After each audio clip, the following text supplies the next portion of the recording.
So Harper, would you care to explain how you ended up like this? I sat on the edge of the bed, an empty coffee cup in my hand, while my wife stood in front of me, almost as stiff as a board. Well, not exactly standing. She was swaying slightly, struggling to fix her messy hair, and pull her stockings up to her knees. I don't remember anything, she stammered. Nothing at all. I raised an eyebrow, skeptical. Convenient, isn't it? And what about the fact that you came home without your panties? That okay too? Harper's eyes widened as she grabbed her head in distress. Oh, don't yell. My head is killing me. Yell. I fought back a grin. Darling, I haven't even started. I leaned forward, watching her squirm. Picture this. I wake up at 3 a.m., and there you are, my perfect wife, lying next to me looking like a war zone survivor. Your hair? A complete mess. Your dress? A disaster. Like you threw it on in a rush. And underneath? Well, you get the idea.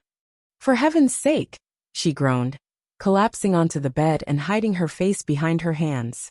I told you, I don't remember a thing. Yeah, right. I stood up and started pacing. By the way, you didn't just attend a corporate party. The whole company was there, right down to the CEO. And what did you, my shining star, decide to do? What did I do? She peeked out from behind her hands, looking both curious and horrified. I paused for dramatic effect. You put on quite the show. You sold your panties. Harper shot up from the bed, but immediately winced and sat back down, clutching her head. Are you kidding me? Just kidding. I smirked, pulling out my phone. But you did give them away. Here, check this out. I played a video her colleagues had sent me. On the screen, Harper was dancing confidently on a table, until suddenly bam! Off went her panties, flying into the crowd. Oh my God! She groaned, covering her face again. I just wanted to help the boss. The boss? I sat down beside her. Are you talking about that stray dog you were trying to take care of? Yes.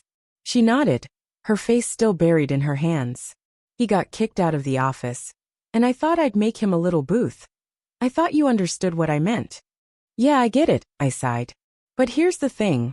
Why on earth did you have to take off your panties for that? Well, you know. She blushed. It was supposed to be like an auction. I thought it'd be funny. Funny? I couldn't hold back my laughter. Darling, you have no idea how it looked from the outside. You, the head of sales, dancing on a table, and tossing your panties into the crowd? It's not just funny, it's legendary. Oh, come on. She smacked me with a pillow. I'm already embarrassed enough. All right. I raised my hands in mock surrender. But do you at least remember who bought them? No. She shook her head. I just remember Mia driving me home. I sighed deeply.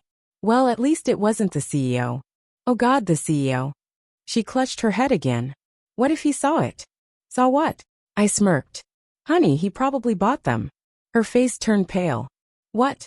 Just kidding. I patted her on the head. Although, who knows? You are unbelievable.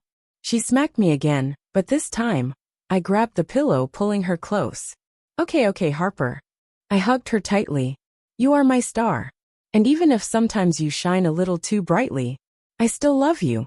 Really? She gazed up at me with those big eyes. Indeed. I nodded. But next time, if you want to help the boss, just let me know first, okay? Okay. She smiled and snuggled against me. Then the doorbell rang. At the same time, Harper's phone lit up with a new notification. Well, Harper, I said, grinning. Looks like it's time for you to chat a little. She picked up the phone, and I could hear a voice on the other end. Harper, have you forgotten anything from last night? Her face turned bright red.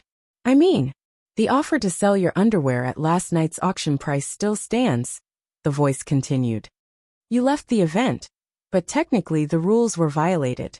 However, the proceeds from the sale will be enough not only to build a doghouse, but also to cover a vet visit, get a pet passport, and buy food for at least 6 months. Oh my God, she whispered. So, you've got some work to do on Monday, the voice added. There's just one condition. What's that? She asked, almost choking on her words. Don't call him by your boss's name. And by the way, your things are in the secretary's safe. Go pick them up. The call ended with a few beeps. So did the mission get accomplished?